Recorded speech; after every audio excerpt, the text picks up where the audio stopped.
Hey everybody, final thoughts time for Project Dreamscape, which I don't know if I said it right up front, this is a prototype I've got, so I don't actually have like a box or anything. I just have this little, clear see-through plastic box for it and a printout prototype. But I think this probably gives you a pretty good idea of what the final shipping game will look like, because these are really high quality, professionally produced cards that they sent me as this prototype. The art is lovely. It's very sweet and charming and childlike and innocent. And the gameplay is really cool. It's fast, it's smooth, you have a lot of options. There's, at least in a two-player game anyway, quite a bit of planning you can do, because depending on, you can kind of get an idea for what your opponents can do on their turn. And you can start to think about, right, okay, if I get this on the next turn, this thing is really expensive. It'll probably still be around, so I can chain off of it, but I'll use the other power that will let me maneuver around this other stuff. But so there's a lot of really cool, the core of this game is pulling off really neat combo chains of, yeah, I bought this card that let me do this thing, that let me buy this one, that let me copy this thing, that let me get an extra buck so that I can afford to buy this, so that I actually have a chain now that's 4 cards long, and boom, that's 6 points. Whee! That's what the game is all about. And if you end up breaking your chainer, you always have the option later on of picking cards out and rearranging them so you can get more and more stuff, all towards getting the most points at the end of the game. It's very simple, it's very clean, and it just plays really well. I think this is a game you could teach anybody to play very quickly. It works really well in a lot of situations, and there's a lot of game in just a deck of 52 cards. There's no need for tokens or markers or meeples or anything, but you could get this game out and play it anywhere. Really lovely, solid, clever design of a game.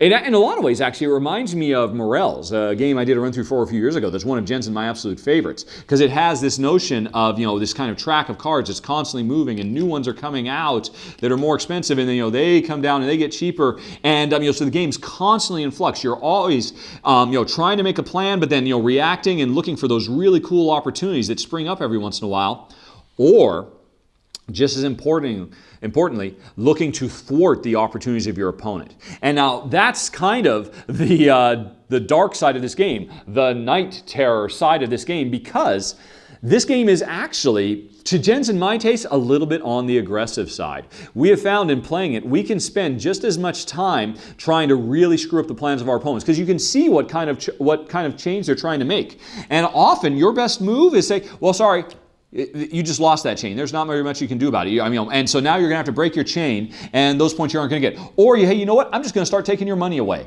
I'm just going to start hitting you with night terrors. And so now you're not rich enough. You can't afford to buy anything anymore. And so we've really slowed you down.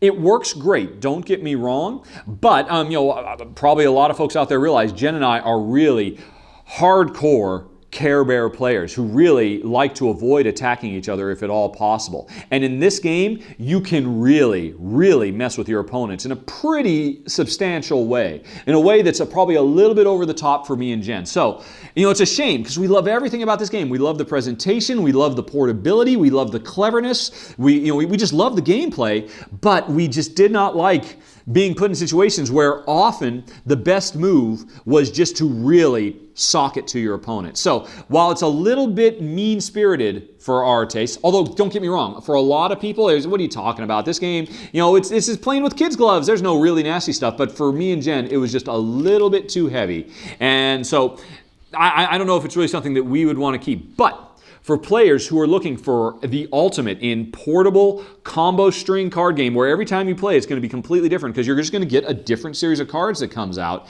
and a very satisfying, when you get yourself in a situation where you can pull off some really big epic move that ends up netting you like 3 or 4 cards, and making a nice new chain.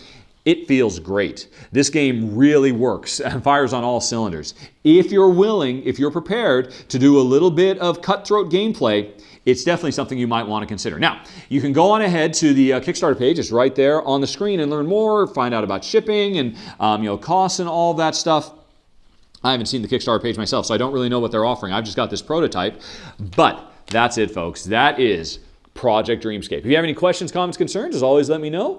Bear in mind, the version I got, I have very rough prototype rules. Some of the stuff I showed you in that demo could be wrong. I mean, we're not 100% certain how some of these cards work, so we're just going with our own interpretations. Like specifically, like the one that lets you reevaluate the cost of cards. It says you can just rearrange them however you want, but for all we know, maybe you can only rearrange them amongst the spaces that are actually there. So there might be a couple of little rules goofs I made here and there, just because my prototype rules are really kind of rough and ready. But still, hopefully you got a pretty good idea of what the game feels like, and it's good enough for you to decide for yourself whether it's worth backing on Kickstarter or not.